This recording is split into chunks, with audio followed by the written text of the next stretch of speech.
Hello दोस्तों, स्वागत है आप लोग को अपने यूट्यूब चैनल एग्जाम एंड पर। सो मैं बदरीन आप लोग को स्वागत करता हूं। दोस्तों, आज का हमारा क्लास है लोकसभा के बारे में। जैसा कि हम लोग जानते हैं कि इससे पहले हम लोग राष्ट्रपति के बारे में देख चुके हैं। उसके बाद हम लोग लोकसभा से पहले राज्यसभा के बारे में देख चुके हैं। तो राज्यसभा के बाद आज हम लोग लोकसभा के बारे में देखेंगे। तो जो व्यक्ति यहाँ पर क्या होता है कि राज्यसभा के बारे में नहीं देख पाए हैं, तो चलिए इससे पहले जो हम वीडियो डाले हैं उस वीडियो को पहले जाकर देख लीजिए। उसके बाद क्या होगा, हम लोग जैसे ही लोकसभा को देखेंगे तो हमें अच्छा से समझ में आएगा। तो चलिए हम लोग देखते हैं कि लोकसभा के बारे में। सबसे पहले देखते थे दोस्तों कि यहाँ पर जैसा कि हम लोग जानते हैं कि सबसे पहले यहाँ पर संसद होता है। तो संसद के बाद यहाँ पर क्या होता है कि इसको हम लोग तीन भागों में बांटते हैं। तीन भागों में जैसे हम बांटते हैं इसको, तो सबसे पहले मेरे यहाँ पर कौन होता है, राष्ट्रपति होते हैं। क्या होते हैं, राष्ट्रपति होते हैं। राष्ट्रपति के बाद यहाँ पर जैसे कि हम लोग पढ़ चुके हैं इसमें कि राज्यसभा होता है। राज्यसभा, तो इस चीज को हम लोग पढ़ चुके हैं और राष्ट्रपति के बारे में भी पढ़ चुके हैं। तो यहाँ पर हमको आज हम लोग पढ़ेंगे लोकसभा के बारे में कि लोकसभा के बारे में। जैसा कि हम लोग जानते हैं कि राष्ट्रपति के बारे में भी जान चुके हैं, उसके बाद राज्यसभा के बारे में भी जान चुके हैं और लोकसभा के बारे में आज देखेंगे। तो हम लोग जैसा कि जानते हैं कि अनुच्छेद 79 में यहाँ पर संसद का वर्णन है, अनुच्छेद 80 में यहाँ पर राज्यसभा के वर्णन है और 81 में यहाँ पर क्या है, लोकसभा के बारे में। तो हम लोग आज देखेंगे लोकसभा के बारे में। तो जैसा कि हम लोग जानते हैं कि यहाँ पर राज्यसभा को कुछ अलग नाम दिया गया था, अलग अलग नामों से जानते हैं। तो उसी प्रकार से यहाँ पर हम लोग लोकसभा को भी अलग अलग नामों से जानते हैं। तो वह कुछ जो नाम है उस नाम को हम लोग देखेंगे कि उसका नाम क्या होता है। सबसे पहले इसको तो एक नाम है लोकसभा। लोकसभा के बाद यहाँ पर हम लोग देखेंगे कि इसका एक और नाम क्या है। तो इसमें क्या होता है दोस्तों कि हम लोग लोकसभा, राज्यसभा जैसे जानते थे कि यह उच्च सदन होता है। तो यहाँ पर लोकसभा का जो कुछ नाम होता है, सबसे पहले इसमें होता है कि लोकसभा को निम्न सदन के नाम से भी जानते हैं। यहाँ पर निम्न सदन के नाम से, निम्न सदन हो गया। उसके बाद इसमें था कि यह लोकसभा के जो है, राज्यसभा में था कि यह विशेषज्ञ का सदन होता है और यह अस्थाई सदन होता है। लेकिन यह क्या होता है, लोकसभा अस्थाई सदन होता है। यहाँ पर अस्थाई सदन होता है, अस्थाई सदन होता है। उसके बाद यहाँ पर था कि विशेषज्ञ का सदन होता है। यह क्या होता है कि लोकप्रिय सदन होता है। लोकसभा जो होता है लोकप्रिय सदन होता है, लोकप्रिय सदन होता है। उसके बाद क्या होता है कि जनता का सदन होता है, यह जनता का सदन होता है। इसको हम लोग कुछ नाम जो है, कुछ विशेष नाम लोकसभा के अलावा उसके नाम से भी देखेंगे। जैसा कि हम जानते हैं कि यहाँ पर राज्यसभा में क्या था कि इसको उच्च सदन के नाम से जाना जाता था, लेकिन यहाँ पर लोकसभा में क्या है, इसको निम्न सदन के नाम से जानते हैं हम लोग। उसके बाद क्या होता है यहाँ पर कि लोकसभा को हम लोग यहाँ पर अस्थायी सदन के नाम से जानते हैं और राज्यसभा को यहाँ पर लोकसभा अस्थायी सदन के नाम से जाना जाता है और राज्यसभा में क्या था, उसको अस्थायी सदन के नाम से जाना था। यह लोकप्रिय सदन होता है, वह विशेषज्ञ सदन होता था। और यहाँ पर लोकसभा को हम लोग जनता के सदन के नाम से भी जानते हैं। तो यही इसका क्या कुछ नाम था। और इसमें क्या होता दोस्तों, जैसे कि हम लोग यहाँ पर देख चुके हैं कि इसके कुछ विशेष नाम के बारे में। अब हम लोग इसमें देखेंगे कि सदस्यों की जो संरचना होती है वह क्या संरचना होती है। इसमें सदस्य के बारे में कैसे संरचना है, कितना सदस्य होती है, वर्तमान में अभी क्या सदस्य है इसमें, हम लोग उसके बारे में देखते हैं। चलिए देखते हैं क्या है कि सदस्यों की संरचना के बारे में हम लोग देखेंगे कि इसमें कितना सदस्य होते हैं, वहाँ वर्तमान में अभी राज्यों से कितना है और केंद्र शासित प्रदेश से कितना है।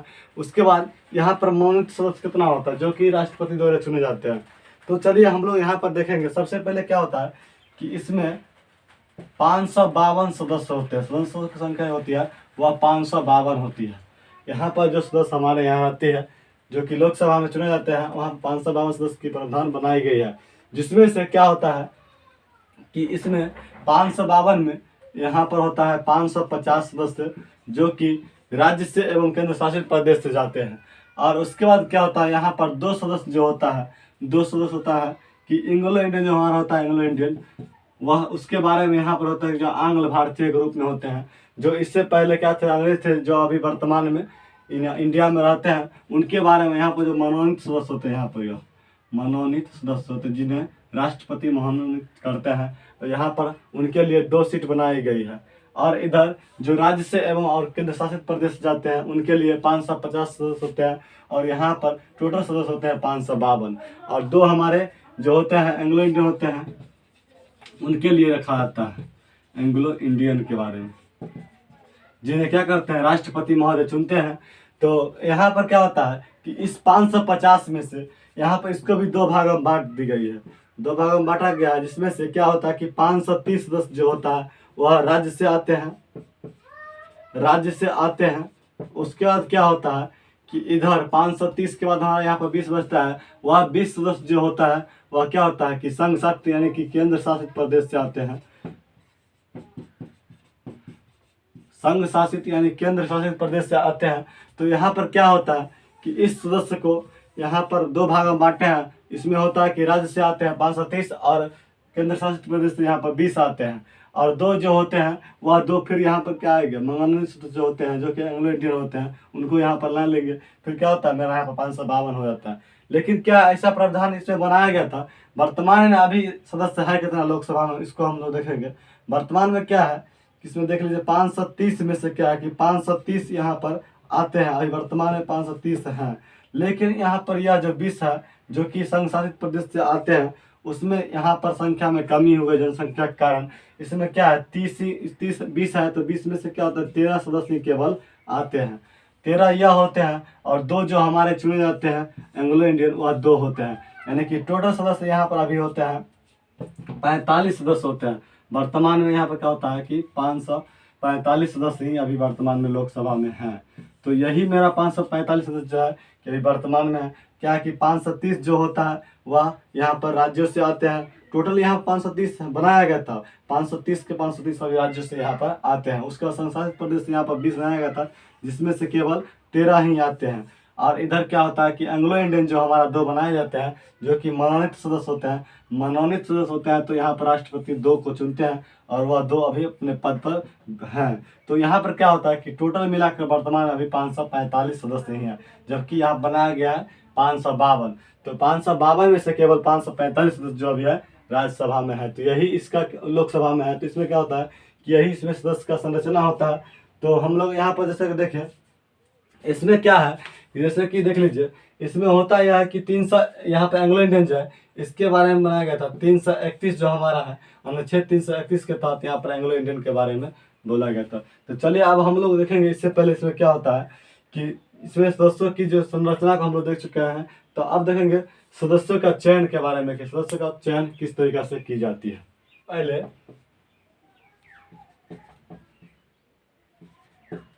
सदस्यों का चयन हम लोग देखेंगे सदस्यों के चयन के बारे में कि लोकसभा में जो सदस्य होते हैं उनका चयन किस प्रकार से होता है। सबसे पहले इसमें कुछ टॉपिक होता है, जिस टॉपिक हम लोग देखेंगे। सबसे पहला मेरा होता है कि प्रत्यक्ष चुनाव के रूप में होता है, प्रत्यक्ष चुनाव।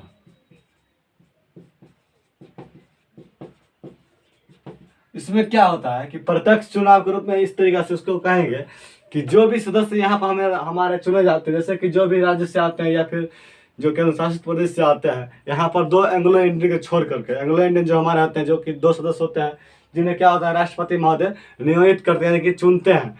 तो यहाँ पर उनको मनोनीत वाले को छोड़कर यहाँ पर क्या होता है कि प्रत्यक्ष चुनाव होता है जिसे जनता द्वारा चुन करके किसी एक प्रतिनिधि को वहाँ भेजा जाता है, जो कि यहाँ पर प्रत्यक्ष चुनाव के रूप में होता है। जिसे जनता चुनते हैं उसे प्रत्यक्ष चुनाव कहते हैं, जिसे जनता द्वारा जो व्यक्ति चुने जाते हैं उनके द्वारा जिन्हें चुना जाता है उसे अप्रत्यक्ष चुनाव कहते हैं। यहाँ पर लेकिन प्रत्यक्ष चुनाव होता है, जिसे जनता चुनते हैं उसे प्रत्यक्ष चुनाव कहते हैं। दूसरा जो हमारा होता है कि सार्वभौम मताधिकार होता है। दूसरा होता है कि सार्वभौम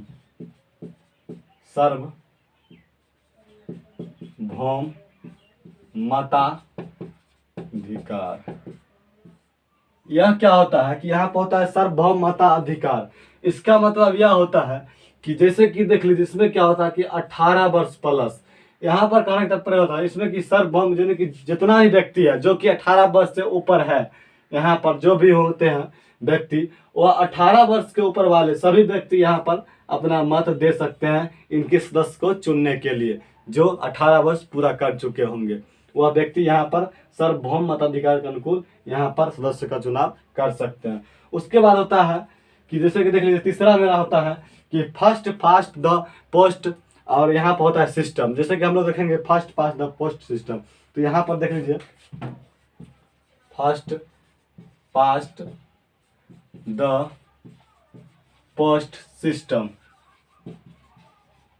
इसमें क्या होता है, जैसे कि देख लीजिए, इसमें होता है कि fast past the post system में क्या होता है कि सबसे पहले इसमें देख लीजिए, इसमें ये जो हमको बोला जाता है first past the post system, इसका मतलब होता है कि पहले आओ और सब ले जाओ। इसका मतलब होता है कि पहले आओ और सब ले जाओ। इसमें होता है यही, जैसे कि देख लीजिए, बोलने का मतलब होता है कि first past the post system में यह होता है कि जैसे कि देख लीजिए, एक किसी भी एक क्षेत्र से जो भी कैंडिडेट खड़ा होते हैं, जैसे कि एक होते हैं, दो होते हैं, तीन होते हैं, चार होते हैं, पांच होते हैं, यानी कि जितना भी सदस्य होते हैं वह सदस्य यहाँ पर अपना यहाँ पर खड़ा होते हैं। तो इसमें क्या होता है, कैंडिडेट जो चुने जाते हैं उसमें क्या होता है, किसी को मान लिया कि 15 पड़ा, किसी को 20 पड़ा, यहाँ पर 150, 200, 300 जो भी उनका मत होता है वह मत के अनुकूल यहाँ पर क्या होता है कि यहाँ पर इनको रखा था। इसमें क्या, जैसे कि राष्ट्रपति महोदय वगैरह में क्या होता था कि आपका 50+1 जो सीटें आप ला देते हैं अगर इस तरीका से परसेंटेज के रूप में, तो अहीं आपका वहाँ पर क्या होगा, सीट बनेगा।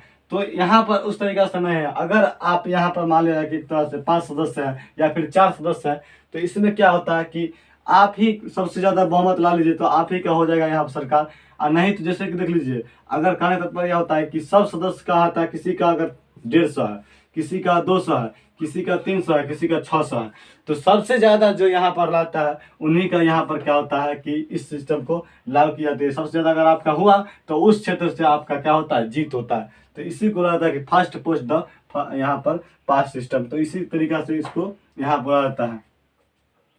तो इसमें देख लीजिए कि first post the pass system में क्या होता है कि यही तरीका था इसका कि अगर कोई भी कैंडिडेट वहाँ पर खड़ा होते हैं, जो भी व्यक्ति वहाँ से चुनाव लड़ते हैं, उसमें क्या होता है कि जो संख्या होती है उस संख्या के अनुकूल अगर आपका मत सबसे ज़्यादा है, एक भी अगर आपसे ज़्यादा है सबसे, तो क्या होता है वहाँ पर आपका ही जीत होता है। तो यही होता है उनका चुनाव का कुछ जो चयन होता है, सदस्यों का चयन इसी तरीका से वहाँ पर लोकसभा में की जाती है। सबसे पहले कि प्रत्यक्ष चुनाव होता है, सार्वभौम मताधिकार होता है जो कि 18 वर्ष से ऊपर वाले सभी व्यक्ति दे सकते हो, मेल हो या फीमेल हो। उसके बाद क्या होता है कि फर्स्ट द पोस्ट सिस्टम जो होता है उसके अनुकूल यहाँ पर चुनाव इसमें की जाते हैं।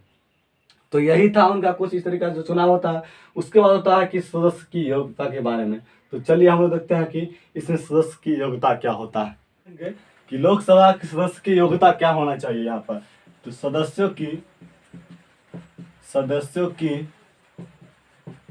योग्यता क्या होनी चाहिए इसमें सदस्य के बारे में। तो सबसे पहले यहाँ पर देख लीजिए, जैसा कि हम लोग देखे थे राज्यसभा में, तो उसी अनुकूल यहाँ पर लोकसभा में है कि सबसे पहला पॉइंट जो इसमें होता है कि भारत का नागरिक होना अनिवार्य होता है। भारत का नागरिक हो, यहाँ पर किसी भी पोस्ट में अगर ऐसा होता है जो अपने भारत में होता है, तो वहाँ पर क्या होता है, सबसे पहला पॉइंट होता है कि भारत में नागरिक होना अनिवार्य ही होता है। उसके बाद दूसरा जो हमारा होता है कि वह 25 वर्ष की आयु पूरा कर चुका हो। क्या होना चाहिए, 25 वर्ष की आयु पूरा कर चुका हो। यहाँ पर लोकसभा और राज्यसभा में यही अंतर होता है एक चीज कि इसमें क्या होता है कि 25 वर्ष की आयु के बारे में बोला जाता है, और हम लोग लोकसभा में देखते थे कि वहाँ पर क्या था, 30 वर्ष की आयु। जैसा कि हम लोग देखे थे उसको एक बार देख लेते हैं। यहाँ पर जैसे देख लीजिए संसद था इसमें, तो संसद के बाद हम लोग इसको 3 भागों में बांटे थे। पहला मेरा राष्ट्रपति था, और उसका क्या था, इसमें राज्यसभा था, और राज्यसभा के बाद मेरा था लोकसभा। तो इसमें क्या था कि सबसे पहले देख लीजिए, यहाँ पर लोकसभा में अभी बताया कि 25 वर्ष की आयु होता है, और उसके बाद क्या होता है यहाँ पर राज्यसभा में 30 वर्ष की आयु, जैसे कि हम लोग पढ़ चुके हैं, और राष्ट्रपति में 35 वर्ष की आयु होनी चाहिए अनिवार्य। यानी कि जो भी सदस्य यहाँ पर चुने जाते हैं उनका आयु कम से कम यहाँ 25 वर्ष होना चाहिए, वही व्यक्ति लोकसभा में सदस्य के रूप में चुने जा सकते हैं। और दूसरा राज्यसभा में क्या होना चाहिए, 30 वर्ष की आयु होना चाहिए, और यहाँ राष्ट्रपति के लिए 35 वर्ष की आयु पूरा अगर आप कर चुके हैं तो वहां पर आप कैंडिडेट के रूप में चुने जा सकते हैं। उसके बाद क्या होता है कि किसी लाभ के पद पर न हो। यहाँ पर होता है कि किसी लाभ के पद पर न हो, लाभ के पद पर न हो। जैसा कि हम लोग जानते हैं कि किसी लाभ के पद पर न होने का मतलब यह होता है कि आप किसी भी गवर्नमेंट जॉब पर न हो। जब जो व्यक्ति यहाँ पर गवर्नमेंट जॉब कर रहे हैं वह यहाँ पर चुनाव नहीं लड़ सकते, कहाँ, लोकसभा में। तो उसके बाद क्या होता है, लास्ट यानी चौथा हमारा जो है वह होता है कि मानसिक रूप से सही होना चाहिए। मानसिक रूप से सही हो। यहाँ पर कहने का तात्पर्य यह होता है कि जैसे कि देख लीजिए, मानसिक का मतलब यह होता है कि जो व्यक्ति यहाँ पर मतलब मानसिक रूप से सही हो, यानी कि वह पागल वगैरह ना हो, यानी कि यहाँ पर सही होंगे तभी तो वो जाएंगे अपना लोकसभा में जाएंगे तो अपना जो होंगे सही से कार्य करेंगे। अगर पागल होंगे तो वो अपना कार्य नहीं कर पाएंगे। हाँ, यहाँ पर एक चीज़ होता है, जैसे कि देख लीजिए, अगर वह शारीरिक रूप से बीमार है, किसी छोटी मोटी बीमारियां जो उनकी शारीरिक रूप से होती है, तो शारीरिक रूप की बीमारी को वह वहाँ पर सह सकते हैं और वहाँ पर वह अपना कार्य कर सकते हैं। लेकिन मानसिक रूप से अगर वह सही नहीं रहेंगे तो वहाँ पर क्या होगा, जब भी वो अपने कार्य करने के लिए जाएंगे तो अपना काम उल्टा पुल्टा करेंगे। इसीलिए वहाँ पर क्या होता है कि आप मानसिक रूप से सही हो। तो यही इनका कुछ योग्यता होता है जो सदस्य इसमें होता है। तो इस प्रकार का योग्यता जो व्यक्ति के अंदर होता है वह व्यक्ति यहाँ पर लोकसभा का चुनाव लड़ सकता है। लेकिन जैसे कि देख लीजिए, यहाँ पर किसी आम व्यक्ति को तो यहाँ पर जैसे कि चुनाव नहीं लड़ सकता है। हाँ, लड़ सकता तो है, बट यहाँ पर जीतेगा नहीं जीतेगा इसका कोई गारंटी नहीं है। उसका क्या होगा वो वही जानता है, जो व्यक्ति यहाँ पर हार जाता है। तो चलिए हम लोग देखते हैं इसके बाद इसके कुछ जो कार्यकाल होते हैं सदस्यों के, उसके बारे में। तो उस कार्यकाल का देखने से पहले हम लोग यहाँ पर इसको साफ कर लेते हैं, उसका देखेंगे कार्यकाल, सदस्य की कार्यकाल क्या होती है। कार्यकाल, कार्यकाल में देख लीजिए, सबसे पहले जैसा कि हम लोग जानते हैं कि कार्यकाल यहाँ पर 5 वर्षों की होती है। सभी लोग जानते हैं कि 5 वर्ष की यहाँ पर कार्यकाल होती है। बट यहाँ पर एक चीज और होती है कि 5 वर्ष की कार्यकाल तो यहाँ होती है। जैसे कि देख लीजिए, यहाँ पर जो 5 वर्षों की कार्यकाल होती है, इस कार्यकाल को घटा भी दिया जा सकता है, बढ़ा भी दी जा सकती है। लेकिन यहाँ पर जैसे कि एक अनुच्छेद है, अनुच्छेद 85, उसके तहत क्या होता है, राष्ट्रपति महोदय इस कार्यकाल को घटा भी सकती है, इसका विघटन भी कर सकते हैं। अनुच्छेद 85 के तहत यहाँ पर क्या करेंगे, राष्ट्रपति महोदय, राष्ट्रपति क्या करेंगे, इसके कार्य को अपघटन कर सकते हैं, अपघटन कर सकते हैं, क्या करेंगे, अपघटन कर सकते हैं। लेकिन यह जो होते हैं 85 के तहत जो राष्ट्रपति करते हैं, क्या यह अपने आप कर देते हैं? लेकिन यहाँ पर अपने आप वह नहीं करते हैं। करते कैसे हैं, जैसे कि देख लीजिए, जो सदस्य यहाँ पर जिनका कार्य को यानी कि यहाँ पर घटाने बढ़ाने का जो भी कार्य होती है, यह करते हैं राष्ट्रपति महोदय, मतलब इस चीज को फॉलो करवाते हैं राष्ट्रपति महोदय। लेकिन यह सलाह लेते हैं किन से, प्रधानमंत्री, यानी प्रधानमंत्री जब इनको बोलते हैं कि इस चीज को आप फॉलो करवाइए तो यहाँ पर यह बोलते हैं और क्या होता है, राष्ट्रपति महोदय करते हैं। जैसा कि हम लोग जानते हैं कि प्रधानमंत्री राष्ट्रपति के सलाहकार होते हैं, तो सलाह वह किन से लेते हैं, प्रधानमंत्री से ही लेते हैं और इस चीज को घटा बढ़ा करते हैं। उसके बाद जैसा कि हम लोग जानते हैं एक चीज इसमें और होता है कि आपात, आपात जब भी किसी प्रकार का आपात यहाँ लगाया जाता है भारत में, जैसे कि हमारा होता है राष्ट्रीय आपात, तो जब राष्ट्रीय आपात लगाया जाता है तो उसमें क्या होता है, जैसे देख लीजिए आपात, आपात के बारे में सबसे पहले हम लोग देखेंगे कि आपात होता क्या है। जब भी हमारे यहाँ राष्ट्रीय आपात लगाई जाती है, राष्ट्रीय आपात के समय क्या होता है कि उसमें मतलब यहाँ पर होता है कि 352 जो हमारा अनुच्छेद है, इसके बाद क्या होता है, इस अनुच्छेद के तहत यहाँ पर राष्ट्रीय आपात लगाई जाती है। क्या होता है कि राष्ट्रीय आपात लगाई जाती है, राष्ट्रीय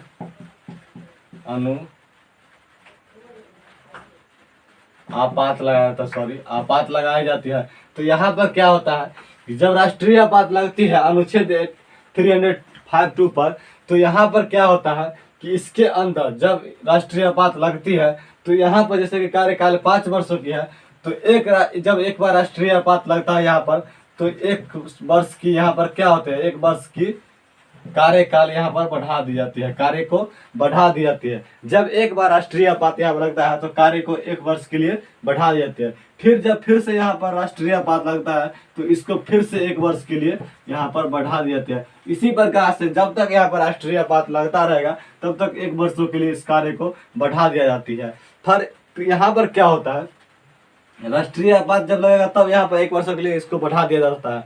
उसके बाद इसमें कुछ और होता है, जैसे देख लीजिए यहाँ पर संविधान जो हमारा 42वां संविधान संशोधन जब हुआ था 1976 में, तो उस समय क्या हुआ था, 42वां संविधान संशोधन के तहत, संविधान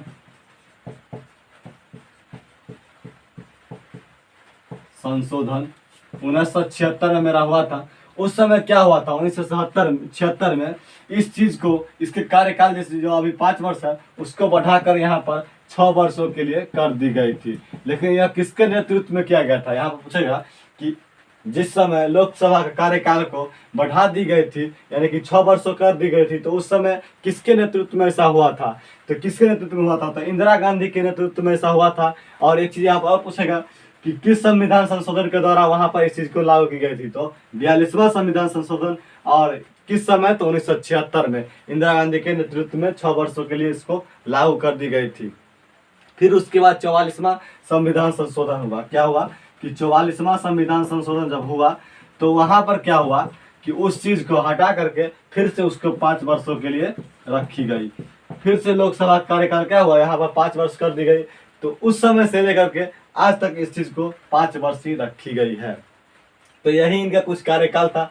इसके बाद हम लोग देखेंगे अध्यक्ष एवं उपाध्यक्ष के बारे में। चलिए क्या होता है दोस्तों, जैसे देख लीजिए अध्यक्ष उपाध्यक्ष के बारे में हम देखेंगे कि इसमें अध्यक्ष कितना मतलब कौन होते हैं। तो राज्यसभा लोकसभा में यही अंतर होता है कि राज्यसभा में क्या था कि यहाँ पर राष्ट्रपति महोदय, जो उपराष्ट्रपति महोदय जो होते हैं वह यहाँ पर अध्यक्ष के रूप में कार्य करते हैं। और यहाँ पर ये नहीं होता, यहाँ पर क्या होता है कि जो यहाँ पर सदस्य होती है उसी एक सदस्य में से उसी जो सदस्य होते हैं, तो सदस्यों के द्वारा ही यहाँ पर क्या होता है कि वही सदस्य चुने जाते हैं। जो सदस्य होते हैं उसी में से किसी एक सदस्य को यहाँ पर अध्यक्ष के रूप में चुना जाता है, और उसी में से किसी एक को चुना जाता है अध्यक्ष, तो वही अध्यक्ष किसी सदस्य को यहाँ पर उपाध्यक्ष के रूप में चुन लेते हैं।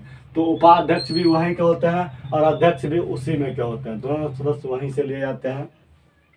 यहाँ पर क्या होता है कि दोनों सदस्य तो वहीं पर रहते हैं। जिस समय क्या होता है, जैसे कि यहाँ पर देख लीजिए, जिस समय अध्यक्ष नहीं रहते हैं तो अध्यक्ष के नहीं रहने पर वहाँ पर उपाध्यक्ष उनके कार्य को पूरा करते हैं, वही उनका सारे कार्य को देखभाल वहाँ करते हैं।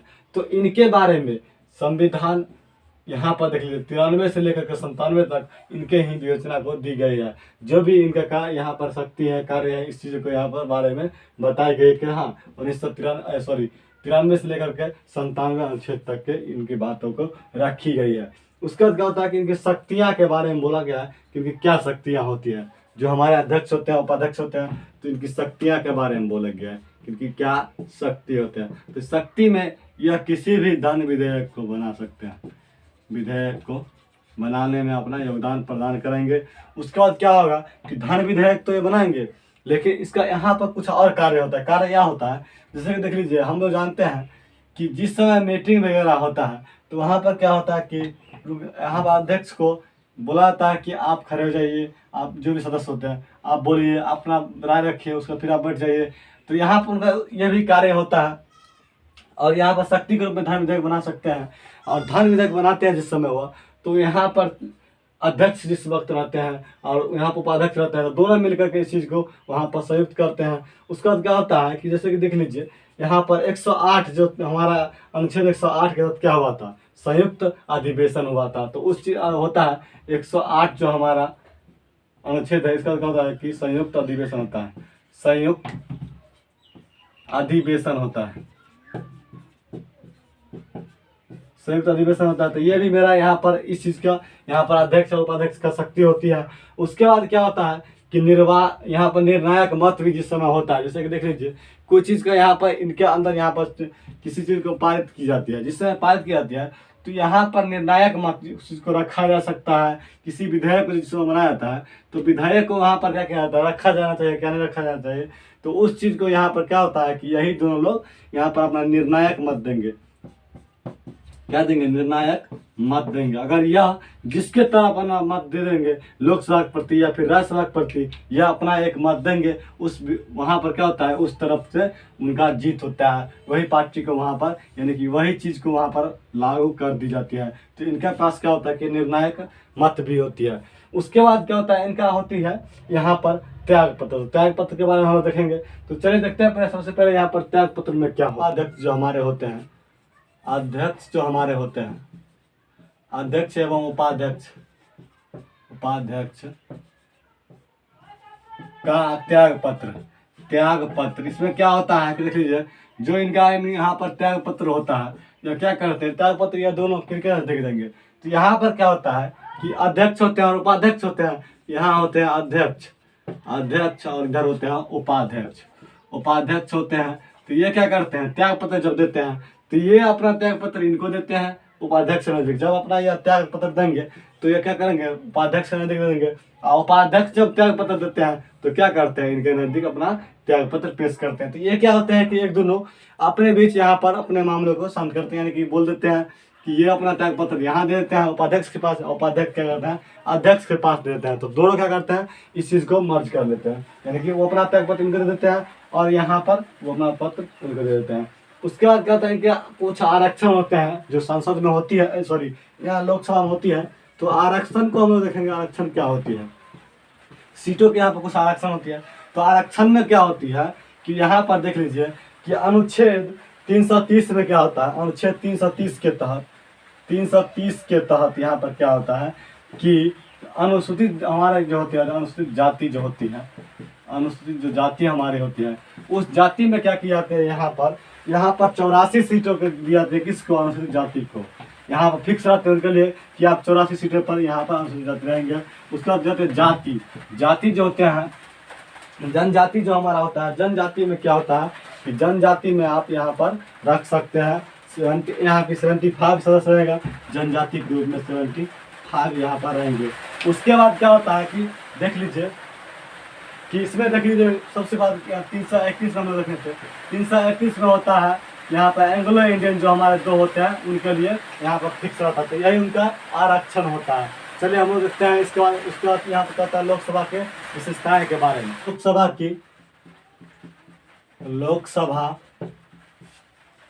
की विशेषताएं, इसकी कुछ विशेषताएं होते हैं। विशेषताएं को देखेंगे हम लोग, क्या है इसकी विशेषताएं। सबसे पहले इसमें क्या होता है कि मंत्री परिषद जो हमारा होता है, मंत्री परिषद, यह क्या होता है यहाँ पर लोकसभा के प्रति उत्तरदायी होता है, यह लोकसभा के प्रति उत्तरदायी होता है। क्या होता है, लोकसभा के प्रति उत्तरदायी होता है। यहाँ पर जो मंत्री परिषद हमारे होते हैं, जो भी मंत्रीगण होते हैं, वह क्या होता है, लोकसभा के प्रति उत्तरदायी होते हैं।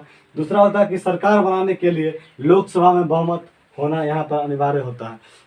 किसी भी पार्टी को यहाँ पर, जैसे कोई भी पार्टी जो होते हैं वहाँ पर क्या होता है, जो केंद्र में सरकार बनाने के लिए, वहाँ पर सरकार बनाने के लिए यहाँ पर क्या होना चाहिए कि बहुमत वहाँ लोकसभा में होना जरूरी है। लोकसभा में बहुमत होना, यहाँ पर क्या है, कहने का मतलब यह होता है कि जो भी व्यक्ति यहाँ पर, जो भी पार्टी यहाँ पर सरकार बनाएगी, उससे यहाँ पर क्या होना चाहिए, लोकसभा में कम से कम यहाँ पर लोकसभा में उसको बहुमत होना अनिवार्य है। वही व्यक्ति यहाँ पर क्या होगा कि यहाँ लोकसभा में अगर बहुमत होगा तो वह सरकार बना सकते हैं केंद्र स्तर पर। उसके बाद क्या होता है कि जैसे धन विधेयक, किसी भी धन विधेयक, जैसे कि यहाँ पर होता है धन विधेयक में हमारा होता है कि धन विधेयक में क्या होता है कि इसमें क्या होता है, जो भी चीज़ यहाँ पर 110 के तहत जो पेश होती है क्या होती है, लोकसभा में पेश होती है। लोकसभा में सबसे पहले पेश होती है, और लोकसभा में जब पेश होती है तो उसका क्या, लोकसभा के बाद यहाँ भेजा जाता है इसको राज्यसभा को। तो राज्यसभा में जब भेजा जाता है इसको, तो राज्यसभा के पास 14 दिनों के टाइम में रहते हैं, 14 दिनों के अंदर आप इस चीज़ को पास करिए। अगर यहाँ पर क्या होता है, अगर इसको पास नहीं करता है लोकसभा, तो क्या करता है, इसको 14 दिन का टाइम दिया जाता है। 14 दिन के अंदर अगर यह पास कर दिया ठीक है, नहीं करता है तो फिर क्या करता है, लोकसभा खुद से इसको अपने स्वयं से यहाँ पर इसकी मान्यता दे देती है। तो लोकसभा के पास ये शक्ति होती है कि अगर आप उस चीज़ को आप पास करें, राज्यसभा को बोलता है, अगर नहीं पास करते हैं तो 14 दिन के बाद हम लोग उस चीज़ को खुद से लागू कर देंगे। तो ये होती है उनकी शक्तियाँ। उसके बाद क्या होता है, कुछ यहाँ पर बातें होती है, जैसे कि यहाँ पर देख लीजिए कि अगर जैसे कि यहाँ पर जमानत राशि ली जाती है, जिस वक्त आप नॉमिनेशन करवाने के लिए जाते हैं तो कैंडिडेट से वहाँ पर जमानत राशि कुछ होती है जो कि ली जाती है। तो वहाँ पर क्या होता है कि जमानत राशि को अगर आप हार जाते हैं तो वहाँ पर आपको जमानत राशि को लौटा दी जाती है। अगर लौटा जाती है तो कितना, अगर कम से कम, जैसे कि देख लीजिए यहाँ पर अगर जो बहुमत जिसका जितना है उस बहुमत के अनुकूल यहाँ पर अगर आप 1/6 भाग अगर मत लाते हैं तो वहाँ पर क्या होगा कि आपका जमानत क्या होगा, जमानत क्या होगा, आपको मिल जाएगा, फिर से रिटर्न मिल जाएगा। क्या जमानत राशि जो होता है, जमानत राशि जो मेरा होता है यहाँ पर, इसके बारे में हम लोग पीछे जान चुके हैं कि यह जमानत राशि जिस वक्त आप चुनाव के लिए वहाँ पर कैंडिडेट में चुने जाते हैं, वहाँ पर नॉमिनेशन के लिए जाते हैं, तो वहाँ पर यहाँ पर होता है चुनाव आयोग जो होता है, वह चुनाव आयोग आपसे क्या करता है, कुछ राशि लेता है किसी भी कैंडिडेट को, जैसे कि मुखिया का भी होता है, वार्ड मेंबर का भी होता है, या फिर यहाँ पर किसी भी चुनाव को जो होता है, जिस चुनाव में यहाँ पर क्या करता है चुनाव आयोग, वहाँ पर आपको कुछ पैसा लेता है जो कि यहाँ पर जमानत राशि के तहत होता है। और अगर आप वहाँ पर आप चुनाव हार जाते हैं, तो चुनाव हारने के बाद अगर उसमें आप बहुमत के अनुकूल 1/6 भाग अगर यहाँ पर लाते हैं मत, तो आपका वहाँ पर जमानत राशि रिटर्न होगा, और नहीं तो उस चीज़ को वहाँ पर चुनाव आयोग आपको रख लेगा, जमानत राशि आपका जब्त हो जाएगी। उसके बाद एक चीज़ यहाँ पर है कि अगर लोकसभा में जैसे कि विपक्ष की नेता होती है, तो लोकसभा में अगर विपक्ष के नेता आप बनेंगे, तो वहाँ पर 1/10 भाग, यानी कि बहुमत जिस पार्टी का है उसके अनुकूल यहाँ पर 1/10 भाग कम से कम आपको मत लाना पड़ेगा, तब आप वहाँ पर क्या होंगे, लोकसभा के विपक्ष के नेता चुने जाएंगे, विपक्ष के नेता होंगे। यानी कि ताने तक पर यह होता है, जैसे कि अगर मान लिया जाए कि यहाँ पर अगर 100 पर बहुमत है, तो 100 पर अगर बहुमत है तो यहाँ पर कम से कम आपको 10 गो वोट यहाँ पर लाना है, तभी आप यहाँ पर बहुमत में क्या होंगे, विपक्ष के नेता चुने जा सकते हैं। तो इस प्रकार से यहाँ पर कुछ कंडीशन होता है। चलिए मिलते हैं, अब हम लोग जैसे कि आज देख चुके हैं यहाँ पर लोकसभा के बारे में, मिलते हैं नेक्स्ट वीडियो में, तब तक के लिए बेस्ट ऑफ लक।